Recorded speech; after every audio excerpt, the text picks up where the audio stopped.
that. I had those blankets too. You got naughty food.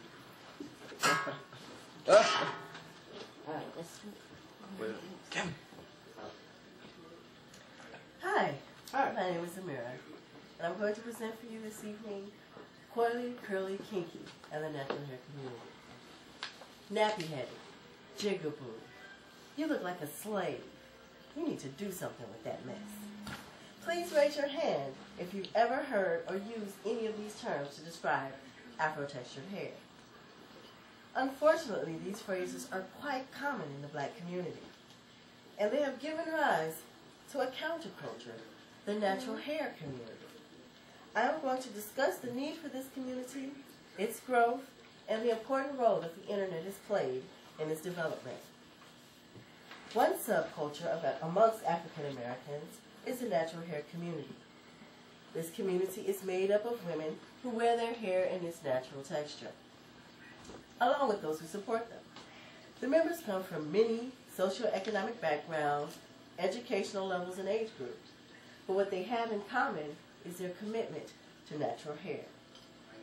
The natural hair community evolved because of the biases faced by those who opt to wear their natural hair texture. Women in America are inundated with images of beauty that have been defined largely by white men. These images are typically of women with long, flowing, straight blonde hair. This has led to women of all races coloring, ironing, chemically straightening, blowing out, and otherwise trying to force their hair to comply with those specifications. The effects are especially poignant within the African American community, because this hair standard is antithetical to everything that an African ancestral woman typically looks like. Attempts to conform to this beauty ideal negate Africanized beauty. J Leck, in her book Blue Veins and Kinky Hair, Naming and Color Consciousness in African America, wrote, "While I do not suggest that African people with natural hair totally embrace their African identity, because many of them do not, I do suggest that the processing of natural hair is one manifestation of people's estrangement from their cultural foundations." In the documentary Natural Woman, produced by Cindy Hurst, Dr. Naeem Akbar talks about the external layer of self-rejection manifesting itself in African Americans not wanting to look like themselves. I thought it would be useful to ask someone who currently relaxes their hair, that is, chemically straightens it, a few questions to gauge the accuracy of both Lake and Akbar's assertions. I only asked one person, so the results are not scientific, but the answers do support the claims made by both. Question: why do you relax your hair? Answer: I perm my hair because if I didn't, it would be too nappy. Question: would you consider going natural? I wouldn't, because my hair is too thick, and it would be a freaking afro. I'm not going to walk around with nappy hair. Question: do you like your natural hair texture? Answer: I don't really know. I can't remember my natural hair. As you can see, despite the language vilifying her own natural hair, in the end, the respondent doesn't even know what her own natural hair texture is like.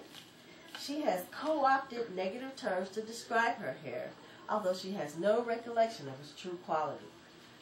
In this Q&A session, what is highlighted is the need for a natural hair community, one that informs and heals.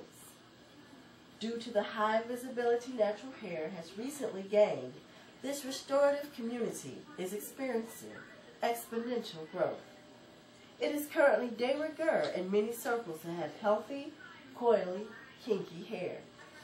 This is a positive cultural shift which celebrates one of African American women's contributions to the planet's diversity. This brings us to my last point. The internet has been an essential driving force and amazing resource for those who want to give up relaxers. Natural hair boards, blogs, and photo sharing sites, and more recently YouTube, have been a haven for women interested in returning to their natural hair texture. Hair boards have provided a means of communication between women who until recently would not know anyone else who wore natural hair. Natural hair blogs are a medium for discussing the politics behind hair, the social ramifications for growing natural, and even just to vent about a bad hair day. Recently, blogs have begun connecting women from throughout the diaspora, which provides African American women with a broader view of who they are and how they are seen in the world. Photo sharing sites work as a sort of public hair journal. And lastly, we have the natural hair community that has been created on YouTube. The video format provides a unique opportunity for women to share their struggles, triumphs, lessons, and advice. Members inspire each other to maintain their hair and showcase its versatility.